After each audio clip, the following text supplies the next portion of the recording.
Good evening, and thanks for joining us. Welcome to the first of our two-part series on your conscience during this, the fourth annual National Conscience Month. My name is Jennifer Masters, and I'm a student and instructor at the American Meditation Institute, AMI. A few years ago, I worked closely with AMI founders Leonard and Janice Perlmutter on their latest book, Your Conscience. For those of you who may be new to AMI, this little book is an excellent place to start. Much of what you'll hear tonight is included in the book, and you can find it online at all major booksellers. Our goal tonight is to offer you some very practical and perhaps surprising teachings about your own mind. Then next week, we'll hear from a panel of folks about what happened when they experimented with this wisdom in their own lives. We're glad you're here tonight, and we hope you'll join us again next week. For me, since learning about and experimenting with these concepts, my understanding of the conscience has radically shifted. I grew up in a Christian home. I went to Sunday school and youth group, and over the years, I internalized the belief that my conscience was the angel on my shoulder, always ready to weigh in on the big moral decisions I had to make in my life.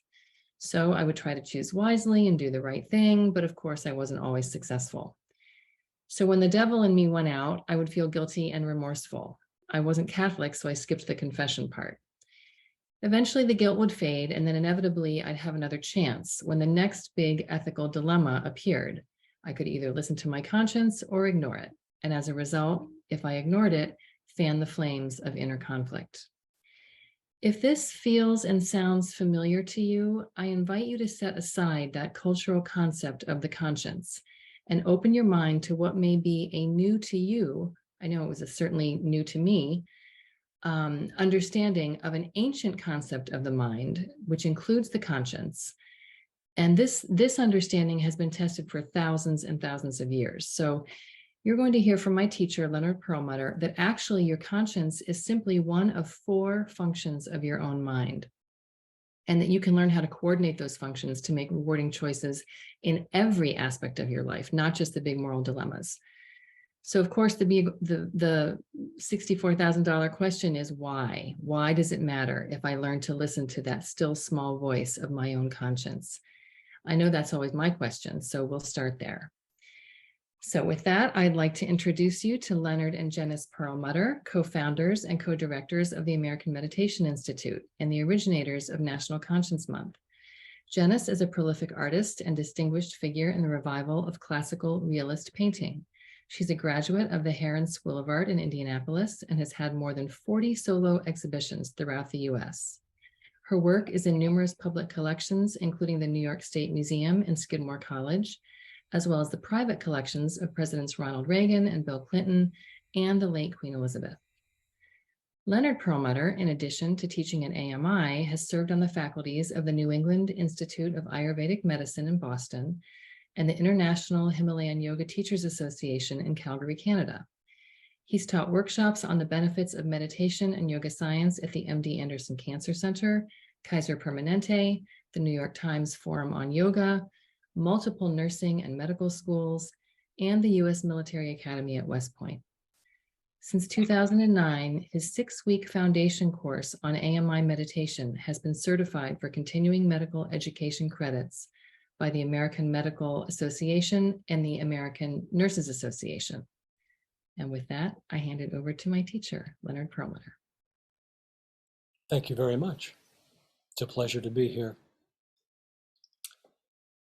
The topic of today's webinar, Your Conscience, It's Not What You Think It Is, will be very helpful for you if you can focus your attention and are willing to experiment with the knowledge that you receive today. So let's begin with a PowerPoint presentation.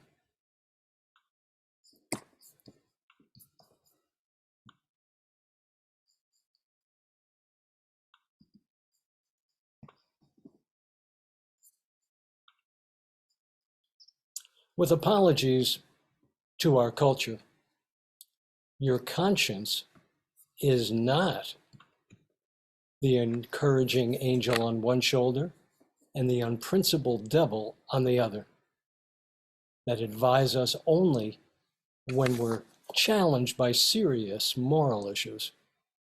nor does it conflict with any religious belief. Your conscience actually has unsuspected power. So when you learn to experiment with basing every thought, word, and deed on your conscience every day, 24/7, it can provide the truth of superconscious wisdom that I'll be speaking of later to help you resolve all of life's challenges. How is that possible? By first acknowledging that all union, all happiness, health, security, self-confidence, self-reliance, discrimination, and all success begin with an understanding and coordination of the four functions of the mind.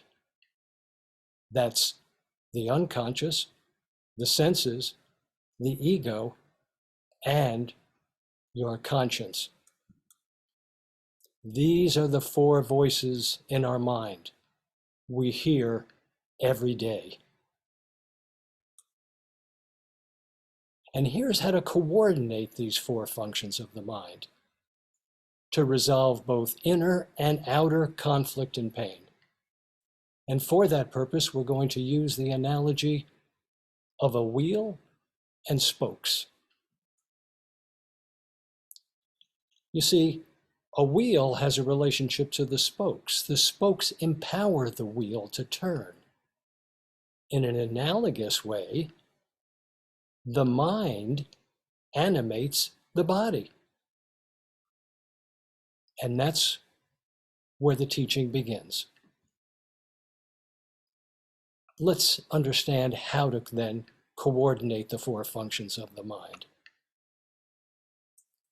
Here we're starting with that wheel, but we see that the core now is our superconscious wisdom, which exists at the core of every human being. The first of the four functions of the mind is the unconscious. It's the storehouse of memories and habits. Why, it's everything that we deem essential to self-preservation.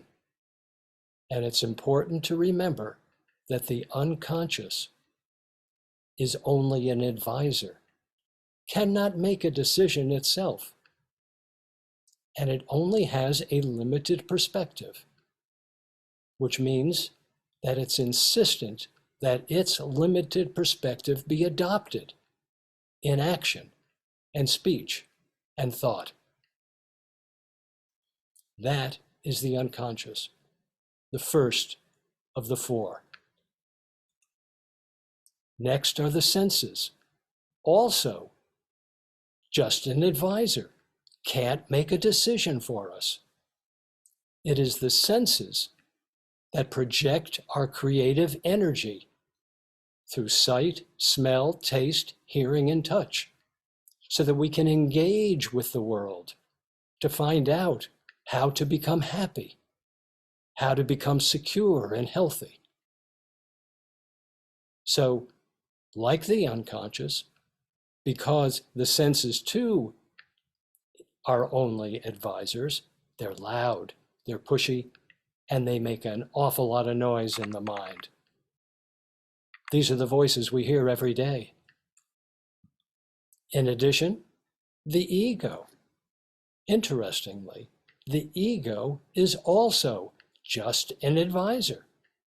And as an advisor, it breaks everything up into pairs of opposites. So things that reprise pleasure, the ego says, oh, I like this. This is good. And those things that reprise pain, the ego says, oh, that's bad. I dislike that. But we already know that things we like aren't always bad for us, and things that we dislike aren't always bad for us or good for us. Things change all the time. So that's the ego. And it's heavily influenced by the reptilian brain. The reptilian brain. Yes, when the mind is uncoordinated with your conscience, the ego and reptilian brain, the oldest part of our brain, they control 95% of our decisions. What does that mean on a practical level for you and me every day? Why, it means that we get stuck in fight, flight, freeze. We focus on the small picture, not the large. We're resistant to change. We retreat to what's familiar. We need structure and repetition. We're governed by fear and anger. Our energy is drained. Our discrimination is blocked. And these habitual thoughts, our mental software, are based on the fear of annihilation.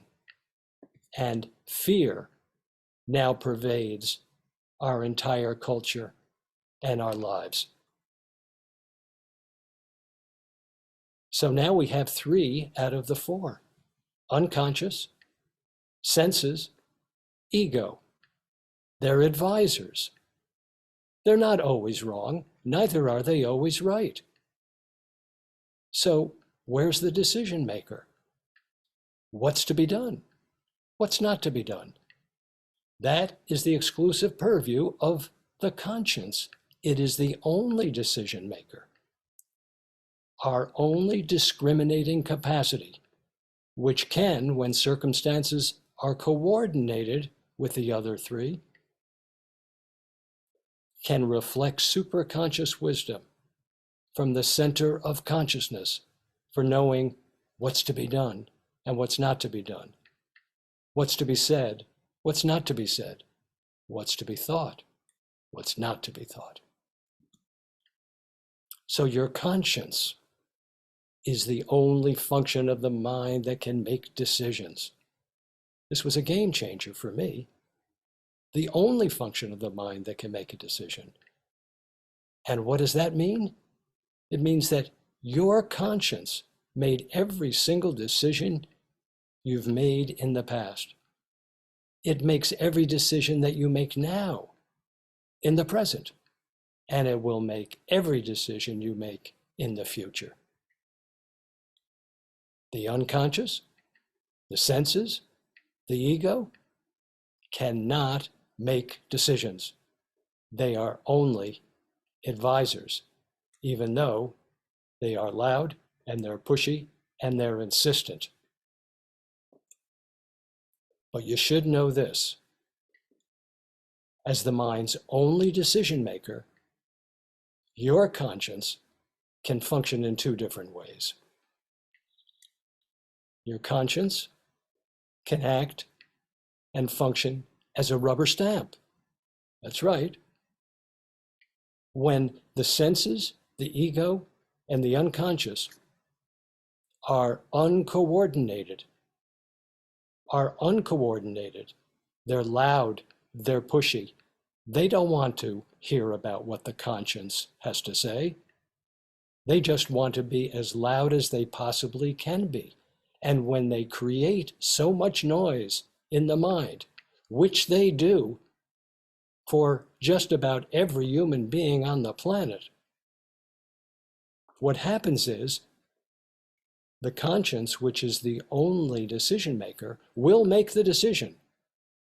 But instead of basing it on superconscious wisdom, it just simply rubber stamps its approval based on the loudest voice that it has the ability to hear. And that's what brings us a lot of pain. Remember, the senses, the ego, the unconscious, they are often wrong, but they're never in doubt. They're very insistent. They're very noisy. And it's painful, physically, mentally, and emotionally. But your conscience can also operate as a mirror, but only when the senses, ego, and unconscious mind experiment with being coordinated with the conscience. As the ego senses and unconscious do experiment and become coordinated with your conscience, they start benefiting right away from the superconscious wisdom reflected by your conscience. And it gives them pause. They're not so insistent.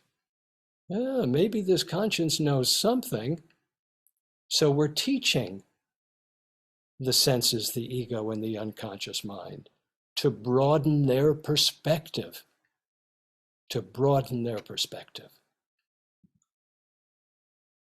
So when the functions of the mind are coordinated, your conscience can then reflect superconscious wisdom from the superconscious portion of the mind and reflect it right into our conscious mind so that we are consciously aware of the thought to think, the word to speak, and the action to take that will always enable us to fulfill the purpose of our life without pain.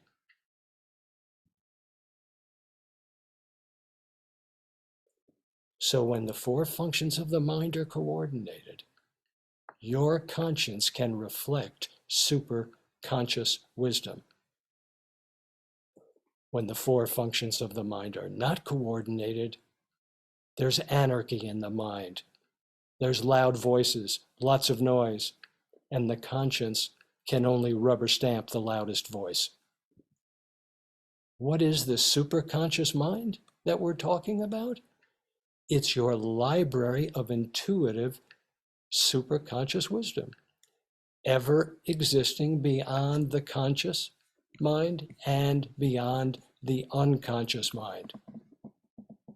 It's the same portion of the mind where Maya Angelou wrote insightful poetry and prose, and Paul McCartney hears beautiful music, and Albert Einstein saw mathematical equations. He could access the superconscious mind, as Marie Curie could, in order to discover radium and polonium. But here's what habitually happens to most of us when the mind presents only the limited perspectives of the unconscious, the senses, and the ego. The mind says, look, you have two choices. You have alternative A with these consequences and alternative B with these consequences. Kindly make a decision and take an action. Well, I'm not so sure. I'm a little hesitant. So I'll think about that. Oh, the mind says, that's okay. And then a couple of minutes later, the mind says, look, you still have two alternatives. You have to take an action. You have a relationship here. This is alternative A with these consequences, and this is alternative B with these consequences. Kindly make a decision and take an action. Well, I'm a little insecure. I'm hesitant, and I can't stand pressure. It's very stressful. No problem. The mind just keeps on saying, should I do it or should I not do it? Should we do it? Should we not do it? And it's very, very stressful. It drains our battery. It saps our creativity. So in order to coordinate the four functions of the mind and to free ourselves from the narrow, often faulty perspectives of the unconscious, the ego, and the senses, we must convince all three advisors, unconscious, ego, and senses, to experiment with supporting the superconscious wisdom reflected by the conscience. How do we do this? By constructing simple, easy-to-do experiments that provide unexpected, rewarding outcomes. This process will nurture the growing trust of ego, senses, and unconscious mind in this new perspective of the conscience. For example, you just had dinner. Are you going to brush your teeth? Oh, the ego says, no, I have more important things to do. The senses might say, oh, I'd rather have another slice of apple pie. And the unconscious just goes along because that's its habit, not to brush the teeth, not to listen to the conscience. But this is not a lifetime sacrifice. It's not a lifetime commitment. 2 minutes to go to the bathroom, brush the teeth, and see what you experience. Well, my experience, my ego's experience, my senses experience, and my unconscious experience was rather pleasant. They were surprised. And that enabled them to trust me more and the conscience more. But remember, these have to be simple, not to take on too much too soon. So each experiment you do then creates new, healthy habits of coordinating the 4 functions of the mind while updating the mind software. Then slowly, as you create new healthy habit patterns with the cooperation and coordination of the ego, senses, and unconscious, your own conscience can become the key to unlock limitless wisdom and creativity and solve all of life's challenges. So if you're dealing with any form of stress or burnout, or if you're simply asked to decide what to do or what not to do, here's what you do. Remember that the superconscious wisdom is at the core of your being, having this human experience. Then ask the ego, senses, and unconscious to share their limited perspectives. Then ask those 3 functions of the mind to be still for a moment. In that stillness, ask your conscience to access superconscious wisdom. Then serve that wisdom in thought, word, and deed, just as an experiment. When you use your conscience,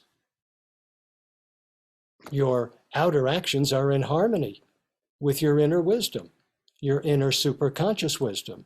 And as a result, you'll be led for your highest and greatest good. This is the promise. But when you don't use your conscience, your outer actions wind up conflicting with your inner wisdom. And don't you know, inner conflict becomes the mother of all problems. And one final point to remember. January is National Conscience Month, a wonderful time to start experimenting with coordinating the 4 functions of the mind and using your conscience as your guide. God bless you.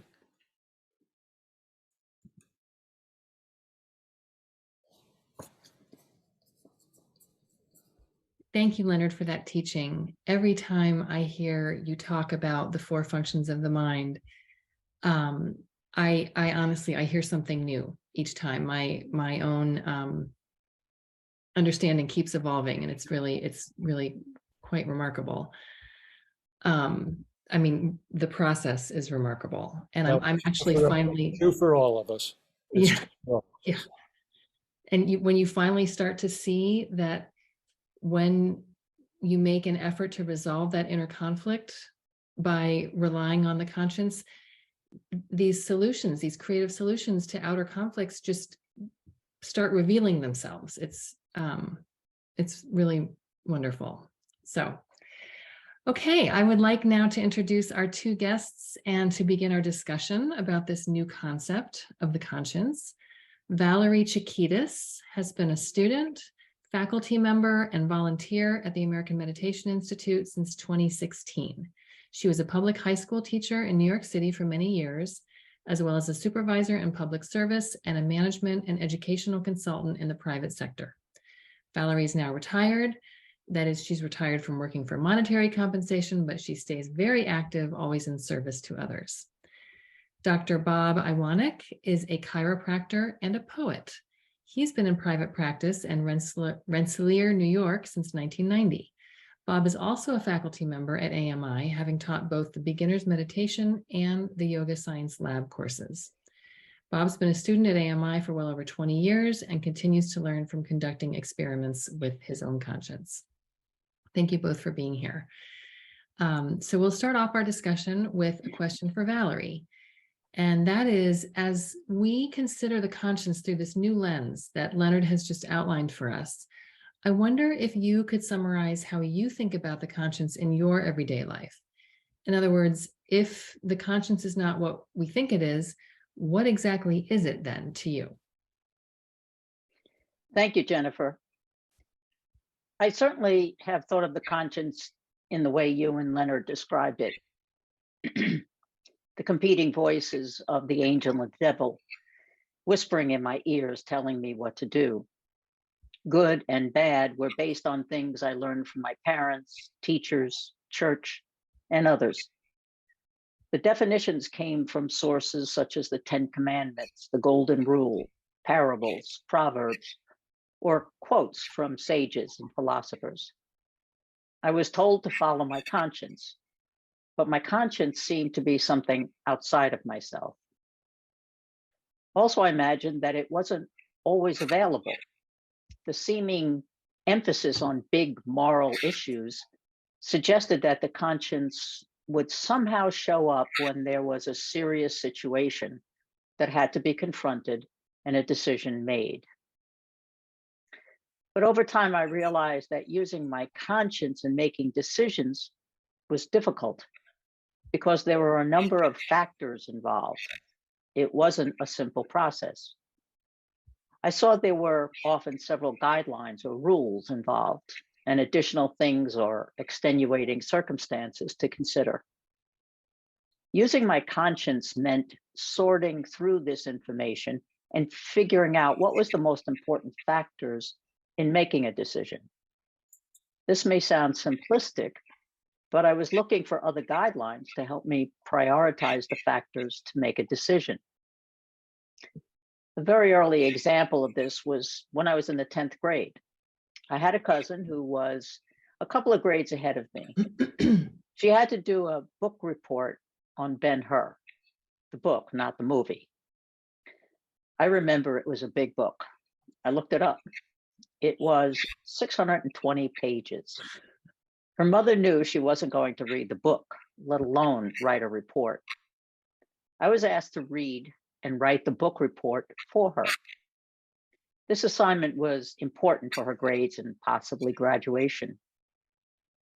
I remember that I knew it wasn't right, that it was cheating, and I was helping her cheat, which meant I was also a cheater. On the other hand, she was my cousin, and I could help her, and I was asked to help. So I had to make the decision. Which was more important, not cheating or helping my cousin? Now I have a very different understanding of what the conscience is and how it works. And I've learned the four functions of the mind: the sense, the unconscious, the ego, and the conscience.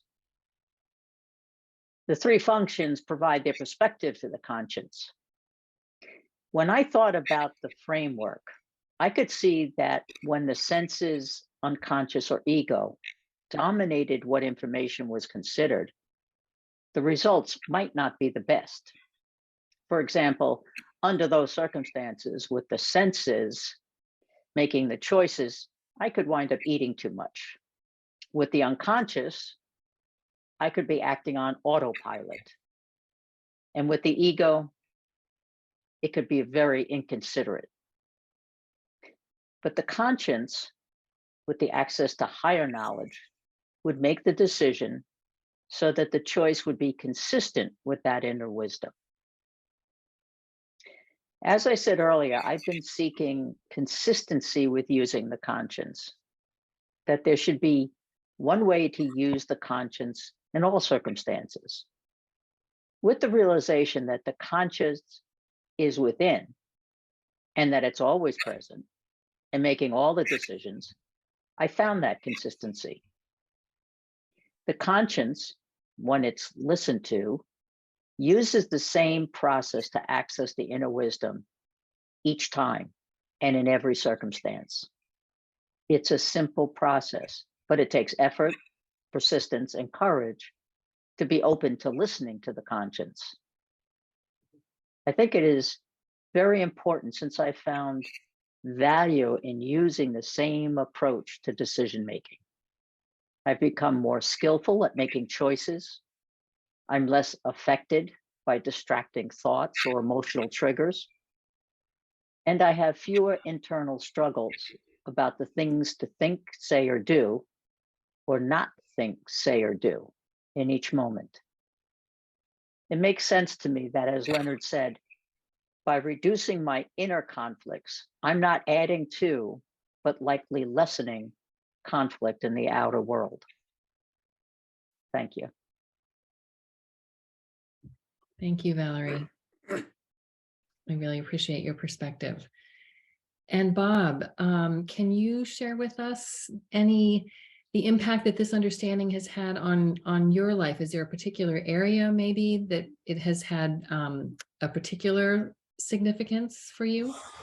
Yes, thank you, Jennifer, and good evening, everybody.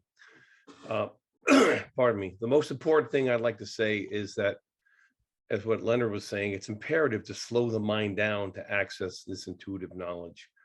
Everything around us, especially now in this new technology era, is moving so fast. If we don't take the time to slow it down and coordinate the functions, we end up, as Valerie said, really running on autopilot, which is basically thinking and saying and doing the same things over and over, and yet somehow expecting a different result. And you probably know that is Einstein's definition of insanity. So for me lately, it's been working with my relationship with food, Jennifer. I get home late from work at night and I'm hungry. I sit at the table for dinner, and before I know it, half of the plate of food is gone and I haven't even tasted it. It's the, wolfing it down, the proverbial wolfing it down. And the next thing, I'm asking for seconds. It's all unconscious eating. So I began experimenting, beginning saying a prayer before eating each meal. This alone has created a space to reflect before I start digging in. The space that is needed really to coordinate these four functions, as Leonard has said. The ego says, I really like this food. The unconscious mind, eat fast. Do you remember that time you didn't get enough to eat? And the senses, wow, that looks and smells fantastic. And then the conscious chiming in. I know you think you are starving, and it looks great and it smells great, and I'm sure it is great. But if you slow down and chewed your food and savored each bite, you'd see there's really no need for a second helping. So that's what I've been experimenting with. Now, a specific example, this last week, my wife, she likes to bake and baked a bunch of healthy cookies. If there is such a thing, this is the guy right here. This is the culprit. But it's really not the culprit. This is really just the test, right? Whatever comes to us is for us. And that's part of the journey for us to experiment with. So historically, I've been an all or none guy, meaning I have great willpower until I don't, which means I can eat no cookies, but if I have one, I want to have 5. So I did an experiment. I paused. The pause is important. I took a few seconds to coordinate the 4 functions of the mind, and I got the green light from my conscious to eat a cookie, and just one. And I'm happy to report, not only did I savor each bite, but I built up willpower reserves for the next time we sit down at the table. This becomes the new habit pattern, not just the unconscious eating, running the show, and the ego and the senses, but coordinated function of the mind. And now, instead of eating the food that I love, I eat the food that loves me. And instead of living to eat, I'm eating to live. And I feel much better as a direct result. And it's okay to have a cookie, but it's not always okay to have a cookie. And it's not always okay to have 5. So lastly, as an added boon, I just want to let you know that I found, as I've been using my conscious more and more in relationships other than just with food, I find myself more creative with my writing, more present in my relationships, and more focused at work. It's as if, as I'm creating this new habit of the coordination of the 4 functions of the mind and doing what's to be done, as Val said, and not doing what's not to be done, as per the conscious, it's spilling over into all aspects of my life. And lastly, in regards to the cookie, I know this cookie's taking up most of my time, but it's important to keep in mind, it doesn't have to be the whole cookie. Give up half a cookie, give up a bite of the cookie. Once you realize that you have the power within you to guide these decisions, you coordinate the 4 functions, and then it becomes your guide in whatever relationship you find yourself in moment to moment. So that's kind of what I've been experimenting with, and it's really held true for me with this teaching. So thank you very much. And there it is on the out, the magic cookie. Thank It's you, been in a Bob. bag for 5 days, so you know I'm really not just lying to you. It's been sitting on my desk waiting for the presentation. Wildly impressive show of willpower. Thank you so much. It is funny though what you said, that in making that first choice to forego the second cookie or whatever it is, it's like you're putting money in the piggy bank, like the piggy bank of willpower. You know, you do actually feel it building up and preparing you for whatever the next cookie relationship, whatever it is that appears. It felt like I was back in control of my own actions in the world rather than just running these habit patterns, which I just assume were me. So right. It's been a great experiment. Thank you. Thank you. Now, Janice, I'm wondering, would you be willing to offer us any insights on the process, how we actually go about listening to our conscience? That's a very good question. How do we go about listening to the conscience? And before I begin this, I'd like to say that some of what Dr. Bob just said is the area that I would like to explore about the conscience. About how do we listen to the conscience? First thing we have to do is stop the infernal noise that is always going on in our heads. There is a monologue that really does not stop, and it, in most parts, are endless and inconsequential, but it takes up our energy. The important thing is to just have a moment where we can stop before the voice of the conscience can be heard. And we can do this. It's not impossible. Yoga science offers help. The first tool is working with the breath. Simply bringing your attention to the bridge between the 2 nostrils, right here, where they meet the upper lip. Breathe normally, attending to the sense of warmth and moisture on the exhalation and the relative coolness of the inhalation. This stops the mind for a couple of reasons. It's something unfamiliar. It holds no emotional message about, it's nothing that's connected with an emotional message. And it brings your attention to the physical being. We are distracting the mind from its usual habit. Another way of dealing with the breath would be to use the silent mantra, so hum. The so on the inhalation, the hum on the exhalation for a few breaths. And the third thing, that if you're already working with a simple mantra, being ready to call it immediately when you're aware that your conscience needs to be heard can be very effective. To enlist these tools as decision-making equipment, you are developing a new habit. And just as ignoring the conscience may have been your established habit now, you're building a relationship with that conscience all the time. To enlist the tools in decision-making all the time, it undertakes the cultivation of your conscience with determination. Determination is a very important word. The term in Sanskrit is sankalpa shakti, 2 words. Sanskrit is a beautiful language for this message, and it covers a lot of things that our ordinary vocabulary in English or German just does not have the words for. Sankalpa means resolve. Shakti is creative energy. One empowers the other. Resolve calls up energy, and energy strengthens resolve. And this duet, this duo is extremely powerful when you are interested in using your conscience as a creative tool. As we've already said, this definition of your conscience is far more than the devil on one shoulder and the angel on the other. It's the creative teacher within, and it is awaiting your attention.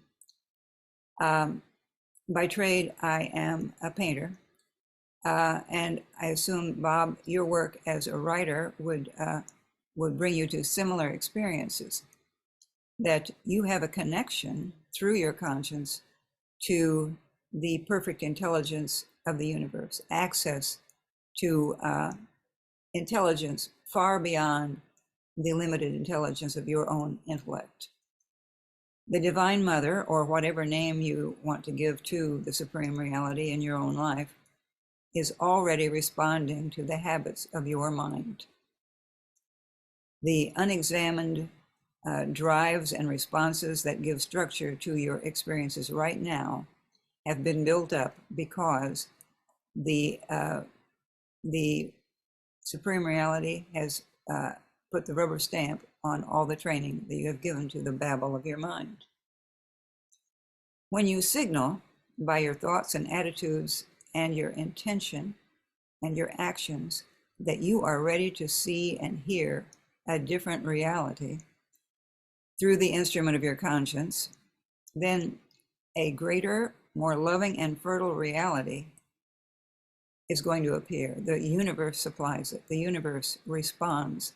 It responds with ideas, and beyond just new ideas, it responds with new acquaintances from the outside. You will attract other people you could not attract before. You will attract synchronicities, the amazing coincidences when you set your mind to do what is to be done according to your conscience. And it will reveal a new path to take in whatever inquiry you present to it. It remains a constant advisor when you do take that new path. So how does this all work? A simple analogy comes to mind. If you constantly wear glasses with blue lenses, the world will always look blue to you. And really, how could you possibly believe in red or yellow or green or pink or purple if all the time your own eyes are telling you every moment that everything is certainly blue? In the same way, we limit our reality by whatever color glasses we have unwittingly been wearing. Listening to the conscience is like taking off those shades and witnessing a new world. All of a sudden you see prisms, you see rainbow, you see all kinds of things that never existed in your reality before. So be open with your conscience. Take the first step and trust it. Take courage. State your intentions. By making a decision to do that, you have initiated a process of creative change. And you can trust it to continue if you stay in the company of your conscience. It's very much like the idea of the muse that traditionally is thought to lead every artist, every musician, every writer, anyone who is having a creative input into the culture of the world is given through this aspect of the mind, which we refer to as the conscience.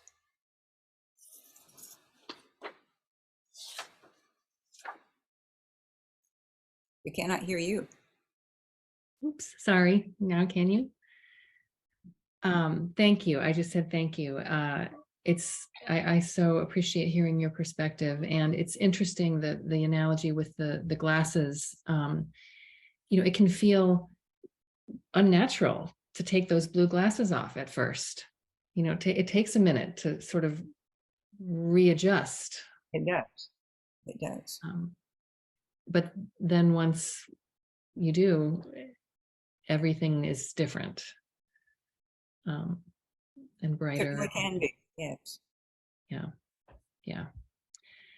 Well, I would like to offer just a closing thought about what has happened when I have not taken off my blue glasses and when I have not listened to the voice of my conscience and heeded its wisdom. So through my practice, I've come to have much greater compassion for myself than I used to have. And I've gotten better at identifying the actual moment, like the actual moment in time when I did not listen to my conscience. And then through contemplation, figuring out why I didn't listen. And there are multiple reasons. Maybe I was tired, maybe I was agitated, maybe there was some selfish desire or a craving, maybe for cookies, Bob, that got the better of me. Or maybe I was repeating some old unconscious pattern and I wasn't even aware in the moment that I was not listening to my conscience. So this understanding, this new language that I have of the four functions of my own mind, this framework for recognizing and breaking these unhelpful patterns has been so helpful, because what it's helped me to do is to stop making these same mistakes over and over again, to stop acting on autopilot, and to begin to have the capacity to prepare to make different decisions, and potentially more rewarding decisions in every aspect of my life. I wrote down on a sticky note a couple of years ago, Janice, something that you said, and I have it, I can see it right here at my desk. It still squares with my experience. What you said was that with daily practice, relying on the conscience, we become more humble and more capable at the same time. And that has been very, very true for me, and I'm very, very grateful. With that, Leonard, I would ask, do you have any parting words of wisdom for us? Well, I don't know if it's parting wisdom, but I think that I speak for everybody here when I say that none of us desire for any of you who are watching this webinar. We don't want you to believe us without experimenting with what we've taught and shared. So don't just believe. If you have an interest, experiment and find the truth for yourself. Then you will own it. It will not be hearsay. You will not still be insecure with the truth that you have earned through personal experience. So continue to do the experiments. Don't take on too much too soon. And remember that all life is relationship. We think that relationship means, a relationship between one human being and another. Well, that's certainly true. But relationship itself is much more far-reaching than that. Why, we have relationships all day long with the thoughts that arise from the mind, desires that arise from the mind, emotions that arise from the mind. Every time we entertain a thought, that is a new relationship. So yes, for example, fear is rampant in our culture. Fear is everywhere. So when we have a worrisome thought, a fearful thought, it's only a suggestion of what to give your attention to. It's not a command. So ask your conscience, is this to be served? Is this not to be served? Do an experiment with every kind of relationship, with your own mind, thoughts, desires, emotions, with people, with animals, with the environment, and see what you discover. God bless you. God bless you. God bless you. Thank you, Leonard. I would just share with everybody, if you're not sure where to begin, what kind of an experiment to do, it's all in here. There's a chapter of easy experiments that you can try. There's even a chapter which is where to start if you don't know where to start, with things like smiling more. So we offer some guidance that has been very carefully tested, if you are interested in giving this a try. So thank you again. Okay, with that, I am going to share my screen. Hold on a minute here. Hold the phone. There we go. And I would like to say thank you again for joining us and let you know that next week we will expand our panel and hear from more people who have been conducting these experiments with their conscience in a variety of different fields of action, including work, personal relationships, health, hobbies, and more. So we hope that you will join us for this very practical discussion next week, Your Conscience, How to Use It Everywhere, Every Day. That's next Sunday, January 15th at 7:30 p.m. Thank you for joining us, and good evening.